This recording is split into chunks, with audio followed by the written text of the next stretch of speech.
এই গাড়িটা যদি এখন খাদে পড়ে যায় বা পানিতে পড়ে যায়, আসলে এখান থেকে কিভাবে বের হব বা বাঁচবো কিভাবে?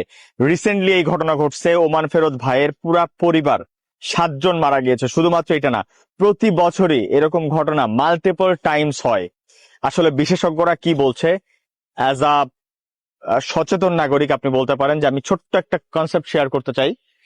এটা হচ্ছে একটা এসি গাড়ি, যেই গাড়িতে পানি ঢুকতে হয়তো সময় লাগবে। এমন হতে পারে যে এটা ডুবতে 30 সেকেন্ড থেকে 2 মিনিট বা 2.5 মিনিট সময় লাগতে পারে।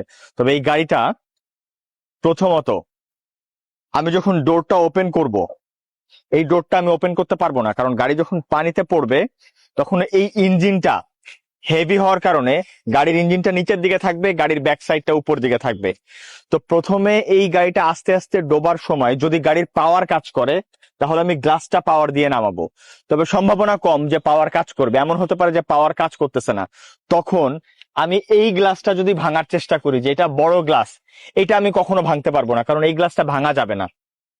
এই গ্লাসটা বেসিক্যালি এটা একটা টেম্পার্ড গ্লাস, এই গ্লাসটা ভাঙা সম্ভব না। কিন্তু তুলনামূলকভাবে এই গ্লাসটা কম জোরালো বা শক্ত কম, আমি চাইলে ভিতরে কিছু দিয়ে এই গ্লাসটা ভাঙতে পারি।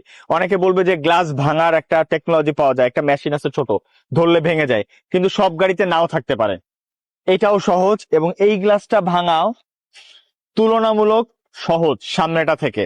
তার মানে সুযোগ হচ্ছে, আপনি যেহেতু সামনে ডুবে যাবে পানির ইঞ্জিনের ভারে, আপনি পিছন থেকে এইটা বা এটা ভাঙতে পারেন। সবচাইতে ইজি কাজ হচ্ছে আমি গাড়ির এই গ্লাসটা নামাই ফেলা। এখন প্রশ্ন হচ্ছে, এই গ্লাসটা যখন নামাবো এখানে কি পানি থাকবে? সম্ভাবনা খুব কম যে প্রথমেই এখানে পানি থাকা, কারণ গাড়িটা ভাসবে এবং এই পর্যন্ত পানি আসবে না। তবে যদি পানি আসেও, আমি যদি চুপ করে ভিতরে থাকি এটা আমার জন্য ক্ষতি, কারণ আমাকে বের হইতে হবে। গেট যেহেতু খুলতে পারবো না, আমি এইভাবে ট্রেনে আমি প্রথমে পানি ঢুকতে দিব এবং সর্বোচ্চ একটা নিঃশ্বাস নিয়ে আমি পুরো পানিটা ঢুকতে দিব। তবে গাড়ি যদি বড় হয় তখন অবশ্যই আমার গ্লাসের দিকে থাকতে হবে, এই দিকে থাকতে হবে। পানি যখন আস্তে আস্তে ঢুকবে, কিছু পানি ঢোকার পর আমি 30-40 সেকেন্ড সময় পাবো সর্বোচ্চ দম নিলে। কিছু পানি ঢোকার পর আমি তখন চাইলেই এটা খুলে ফেলতে পারবো, কারণ তখন আর পানির প্রেশারটা থাকবে না। আর এই সময়টা একটু ট্যাকটিক্যালি ফলো করতে হবে, কারণ যেই গাড়িগুলোতে এসি নাই সেই গাড়িগুলো দ্রুত ডুবে যায়, এবং দ্রুত ডুবে গেলে সেখান থেকে মানুষ বেশি বাঁচতে পারে।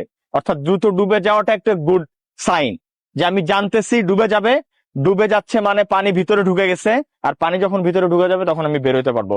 তো আমি জানি না এটা কতটুকু আপনাদের জন্য প্র্যাকটিক্যাল হলো, but this is my responsibility যে শেয়ার করা। এটা নদীমাতৃক দেশ, সব জায়গায় নদী খাল, সব জায়গায় পানি। সো এই ম্যাটারটা খুব important, and thank you so very much.